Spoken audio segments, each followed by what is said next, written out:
Morning friends, my name is KP and you are watching KP's world. आज हम फिर एक नए टॉपिक पर आए हैं। जैसा कि हम स्टार्ट किए थे कल चैप्टर 4, तो उसके आगे आज आपको पढ़ाने चलिए स्ट्रक्चर ऑफ एटम। हम कल पढ़े थे, थोड़ा आपको रिवाइज करा देते हैं। पहले हमने कल क्या पढ़ा था? हमने कल ये पढ़ा था कि प्रोटॉन, इलेक्ट्रॉन, न्यूट्रॉन की को डिस्कवर किसने किया था। स्ट्रक्चर ऑफ एटम होता क्या है, एक्चुअली में होता क्या है। किसी भी एटम, पहले ये माना जाता था कि एटम इनडिविजिबल है, लेकिन बाद में खोजा पता चला कि नहीं, एटम डिविजिबल है। एटम के मिडिल पार्ट में, मध्य भाग में स्पेस होता है जिसे न्यूक्लियस कहते हैं। उसमें रहता है प्रोटॉन और न्यूट्रॉन, और उसके चारों ओर अलग अलग एनर्जी लेवल के सेल्स होते हैं। उन सेल्स में इलेक्ट्रॉन क्या करता रहता है? रिवॉल्व करता रहता है, जैसे सन के अराउंड अलग अलग प्लैनेट्स रिवॉल्व करते हैं। इसी क्रम में हमने देखा कि एक उसकी इलेक्ट्रॉन की डिस्कवरी कैसे हुई थी। इलेक्ट्रॉन की डिस्कवरी के लिए एक ऐसे डिस्चार्ज ट्यूब था, एक क्या था? डिस्चार्ज ट्यूब था। डिस्चार्ज ट्यूब के अंदर इसको हाई वोल्टेज की करंट को कनेक्ट कर देते हैं। कौन, किसने कनेक्ट किया था? ईटा पन्नाचे जे थॉमसन ने।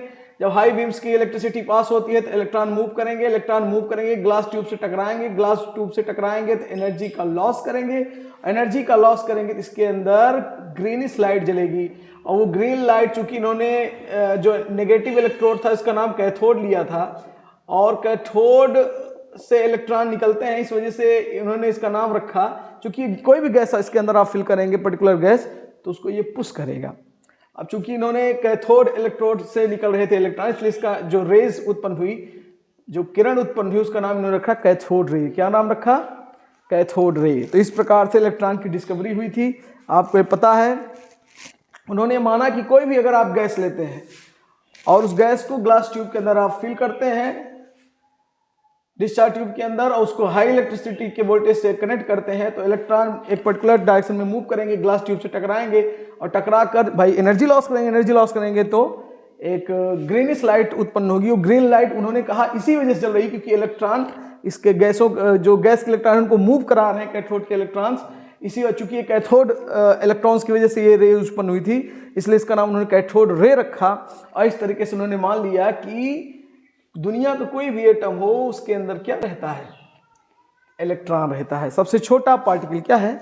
इलेक्ट्रॉन रहता है। तो इस प्रकार इलेक्ट्रॉन की डिस्कवरी हुई। तो हम कह सकते हैं इस प्रकार इलेक्ट्रॉन की डिफिनीशन आ गई। इलेक्ट्रॉन क्या होता है? इलेक्ट्रॉन नेगेटिवली चार्ज पार्टिकल है। कैसा चार्ज पार्टिकल है? Negatively charge particle. देखिए, the electron is a negatively charge particle in the atoms of all the elements. कोई भी एलिमेंट हो, दुनिया का कोई तत्व, हाइड्रोजन, हीलियम, लिथियम, बेरिलियम, अभी तक आपको पता होगा 108 एलिमेंट्स इनिशियली हमारे फ्री स्टेट में पाए जाते हैं अर्थ में, और लगभग 116 एलिमेंट्स अभी तक खोजे जा चुके हैं। तो उन्होंने कहा कि दुनिया का कोई भी एलिमेंट हो, उसके एटम में पक्का क्या मिलेगा? नेगेटिवली चार्ज पार्टिकल पाया जाएगा। इसे क्या कहा जाएगा? इलेक्ट्रॉन कहा जाएगा। They are located outside the nucleus in an atom. और ये कहाँ स्थित होते हैं? न्यूक्लियस के चारों ओर। मैंने भी बताया, न्यूक्लियस के चारों ओर अलग अलग सेल्स में क्या करते रहते हैं? रिवॉल्व करते रहते हैं। इलेक्ट्रॉन का सिंबल क्या होगा? इलेक्ट्रॉन पर माइनस चार्ज से इस तरीके से इसको सिंबलाइज करेंगे, क्योंकि ये नेगेटिव चार्ज होता है, इसलिए इसको ई माइनस के रूप में व्यक्त किया जाता है। आइए देखते हैं कैरेक्टरिस्टिक्स ऑफ इलेक्ट्रॉन। इलेक्ट्रॉन के गुण क्या क्या होते हैं। तो सबसे मुख्य दो गुण मुख्य मेन होते हैं किसी के भी। एक उसके ऊपर चार्ज, भैया गुस्सैल है कि शांत स्वभाव का है। अभी ब्याह देखने जाते हैं तो वहाँ देखते हैं कि लड़की का गुस्सैल है कि शांत स्वभाव का है। लड़की में भी यही देखा जाता है भैया कैसी है। तो पहला तो उसका मास देखने में कैसा है, भारी भरकम है, पतला दुबला स्लिम ट्रिम है। और दूसरा देखा जाएगा कि उसका चार्ज कैसा है। तो आइए देखते हैं, दोनों को देखते हैं। तो सबसे पहले मास देखते हैं। The mass of electron is about 1/1840 of the mass of hydrogen atom. Hydrogen atom, चूंकि हाइड्रोजन एटम इसलिए लिया जा रहा है कि सबसे पहला एलिमेंट हाइड्रोजन ही खोजा गया था, और उसका मास माना जाता है 1 यूनिट। क्या माना जाता है? 1 यूनिट मान लेते हैं, उसको ऑलरेडी मान लिया गया है। बहुत ही निग्लेजिबल होता है, उसमें एक ही इलेक्ट्रॉन होता है, एक ही प्रोटॉन होता है। तो हाइड्रोजन का जो एटम मास होता है वो होता है 1 यूनिट। तो इलेक्ट्रॉन का जो मास होता है वो हाइड्रोजन एटम का 1/1840 वहाँ हिस्सा होता है। मतलब 1 को 1840वें भाग में बांट दीजिए, इतना छोटा होगा इसका मास। यानी मास बहुत ही कम है, नेग्लिजिबल है। Since the mass of hydrogen is 1 unit, we can say that the relative mass of electron is 1/1840 unit. चूंकि हाइड्रोजन एटम का जो मास होता है कितना होता है? 1 यूनिट। तो भाई चूंकि 1 यूनिट है और उसी का 1/1840 1840वां गुना है, तो उससे मल्टीप्लाई करेंगे, देखो तो वही आएगा 1 × 1/1840 करोगे तो यही आएगा, इतना यूनिट। ये किसका होगा? इलेक्ट्रॉन का मास। नेग्लिजिबल है, लगभग ना के बराबर है, 1 से भी कम है। देखो 1 को 1840 से डिवाइड करोगे तो वैल्यू 1 से भी कम आएगी, यानी इलेक्ट्रॉन का मास बहुत ही सूक्ष्म होता है, नेग्लिजिबल होता है। कह रहा है the absolute mass of an electron is 9 × 10⁻⁻28 gram.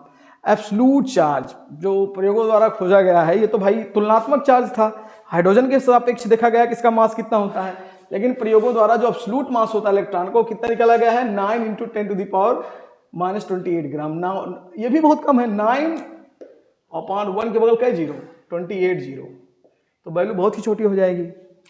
Charge of an electron, electron पे चार्ज कितना होता है? कल ही मैंने बताया था, इलेक्ट्रॉन पे चार्ज होता है -1.6 × 10⁻⁻19 कूलाम का नेगेटिव चार्ज। प्रोटॉन पे प्लस चार्ज होता है +1.6 × 10⁻⁻19 का कूलाम का प्लस चार्ज, कूलाम यूनिट है चार्ज की।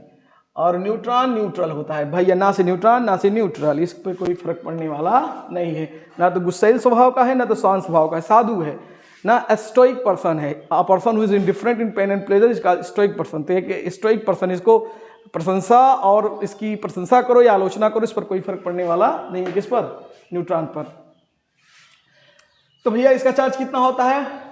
-1.6 × 10⁻⁻19 कूलाम। नेगेटिव चार्ज है ना, इसलिए यहाँ पे देखो वर्ड में बोला द एब्सोल्यूट चार्ज कितना होगा? -1.6 × 10⁻⁻19 coulomb. The relative charge of an electron is -1 unit या -1 कूलाम। रिलेटिव चार्ज भैया, चूंकि इलेक्ट्रॉन पे जो चार्ज है वो बहुत ही सूक्ष्म है, ऐसा माना गया है कि अभी तक किसी भी एटम के पार्टिकल का जो मिनिमम चार्ज है इससे कम नहीं जा सकता। मिनिमम चार्ज कोई भी पार्टिकल कितना रख सकता है? 1.6 × 10⁻⁻19 नेगेटिव चार्ज। ऐसा मतलब खोजा गया, देखा गया है कि किसी भी पार्टिकल पर -1.6 × 10⁻⁻19 कूलाम से कम चार्ज नहीं हो सकता है, इससे कम हो ही नहीं सकता। इसको भैया हम क्या मान लिए पूरे को? -1.6 × 10⁻⁻19 कूलाम को एक यूनिट मान लिए। क्या मान लिए?